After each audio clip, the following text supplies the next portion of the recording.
पाहण्यासाठी खमंगला सबस्क्राइब करा आणि बेल आयकॉन प्रेस करायला विसरू नका। नमस्कार, मी पूजा। खमंग मध्ये तुम्हा सर्वांचं स्वागत आहे। शालेय पोषण आहारात दिली जाणारी खिचडी ती आपण घरी कशी बनवायची आणि शाळेतल्या खिचडी सारखी घरी चव कशी आणायची त्याची रेसिपी मी आज शेअर करणार आहे। त्यासाठी मी साहित्य घेतलेले आहे।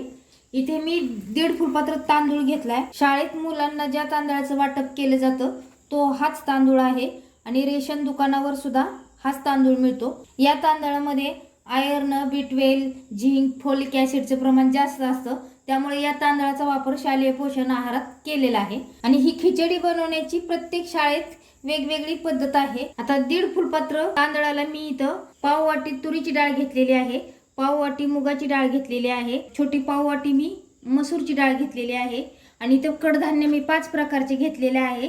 शाळेतल्या खिचडीत प्रत्येक दिवशी वेगवेगळे कडधान्य असतं, पण मी इथं सर्व कडधान्य एकत्र भिजवून घेतलेले आहेत। त्यामध्ये काळा हरभरा आहे, मूग आहेत, मटकी आहे, हिरवा वाटाणा आहे आणि पिवळा वाटाणा आहे। चवळी पण असते, पण चवळी माझ्याकडे नव्हती त्यामुळे मी चवळी नाही घेतलेली। आणि आता आपण भाज्यामध्ये पाहणार आहोत। भाज्यामध्ये विशेष काही नसतं। गाजर हे ते प्रत्येक म्हणजे जसं उपलब्ध असेल तसं ते वापरतात। इथे मी गाजर घेतले, टोमॅटो 1 घेतलेला आहे, 1 बटाटा घेतलेला आहे, सालीसह बटाटा घेतलेला आहे म्हणजे तशीच सेम चव येते।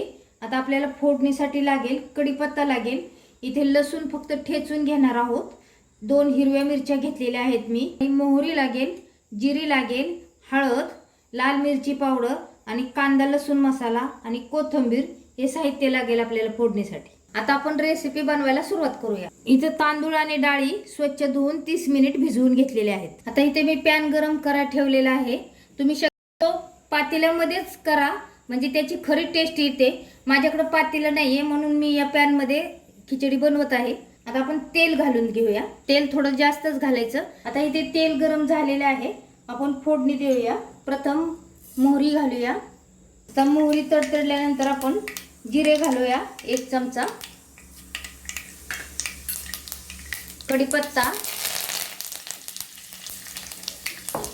आणि ठेचलेला लसूण। लसूण बारीक नाही करायचा, अगदी ओबडधोबड ठेचून घ्यायचा।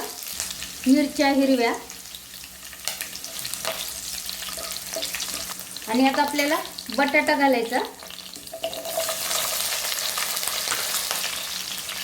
बटाट्यानंतर गाजर आणि आपल्याला 2 मिनिटं छान परतून घ्यायचं। हे पहा, आता बटाटा आणि गाजर छान परतून घेतलेला आहे आपण। आता कडधान्य घालून देऊया। साहित्याचं प्रमाण तुम्ही किती बनवायचे यानुसार ठरवू शकता, कमी जास्त। आणि ही खिचडी अत्यंत पौष्टिक असते आणि खूप छान टेस्टी चव पण खूप झालेला आहे। सर्व साहित्य तेलामध्ये आपण छान भाजून घेतलेलं आहे। आता आपण टोमॅटो घालून देऊया। हे पहा, मी फार मोठे मोठे चिरलेले आहे, बारीक नाही चिरलेले एकदम। आणि आता आपल्याला मसाले वापरायचे कोरडे, हळद, कांदा लसूण मसाला आणि थोडीशी मिरची पावडर। ती खूप लालसर पिवळसर अशी खिचडी असती, त्यामुळे असा कलर छान येतो त्याला। आणि आता आपण यामध्ये पाणी घालून देऊया। प्रथम आपण 1 तांब्या पाणी घालणार आहोत आणि आपण अधूनमधून आपल्याला कमी जास्त पाणी बघायचं किती लागतंय त्यानुसार वापरायचं पाणी। शाळेत जशी असती तशीच बनवणार आहोत आपण खिचडी। चवीनुसार मीठ आणि थोडीशी कोथिंबीर अगोदर टाकू आणि थोडी नंतर आपल्याला वरून टाकू। आणि आता उकळी आल्यानंतर आपण त्यामध्ये तांदूळ सोडून देऊया। शाळेतल्या खिचडीत शेंगदाणे शक्यतो नसतात, त्यामुळे मी इथे वापरलेले नाही।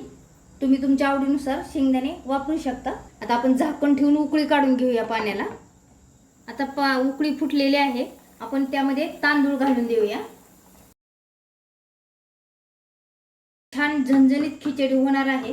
जर लहान मुलं खाणार असतील तर तिखट कमीच वापरा। आता शिजू देऊ आपण, 10 मिनिटं लागतील आपल्याला शिजायला। हा तांदूळ जरा शिजण्यासाठी वेळ लागतो, त्यासाठीच मी 30 मिनिट तांदूळ भिजवून घेतला होता म्हणजे पटकन शिजावं म्हणून। आणि झाकण ठेवूया आपण आणि गॅस लो मीडियम फ्लेमवर ठेवूया। हे पहा, यामधील पाणी सर्व आटून गेलेलं आहे। मी 1 तांब्या पाणी वापरलं होतं। आता आपल्याला अजून पाण्याची आवश्यकता आहे आणि या तांदळाला भरपूर पाणी लागतं शिजताना, आता इथे मी पाणी गरम करून घेतलेले आहे. आपण अजून वापरूया पाणी.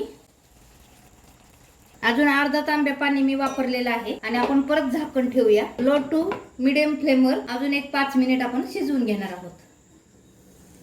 हे पहा, आधी एकदा हलवून घेतला होता, खालीवर करून घेतलेला आहे भात.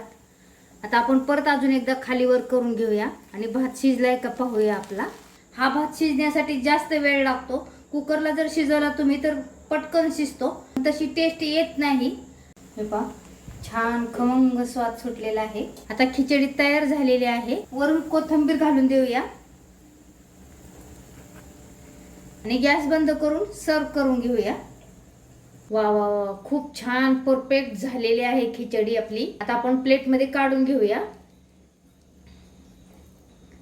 अशीच असते आणि ही गरम गरम खूप छान लागते. वरून थोडीशी कोथिंबीर घालूया आपण.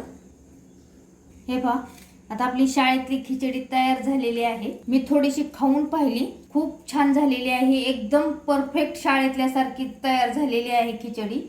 शाळेतल्यासारखी जर परफेक्ट खिचडी तुम्हाला बनवायची असेल तर शाळेत मिळणारा तांदूळ म्हणजे तोच तांदूळ रेशनला मिळतो, तो तांदूळ नक्की वापरा तुम्ही, तरच आपली खिचडी परफेक्ट होणार शाळेतली. ही रेसिपी कशी वाटली कमेंटमध्ये सांगा. नक्की ट्राय करून पहा आणि व्हिडिओला लाईक करा आणि आपल्या प्रियजनांना जास्तीत जास्त शेअर करा. जर चॅनलला अजूनही तुम्ही सबस्क्राईब केले नसेल तर सबस्क्राईब करून घ्या. आपण अशाच अजून छान रेसिपीज पाहणार आहोत आणि पुन्हा भेटूयात अशाच नवीन एका रेसिपी सोबत. धन्यवाद.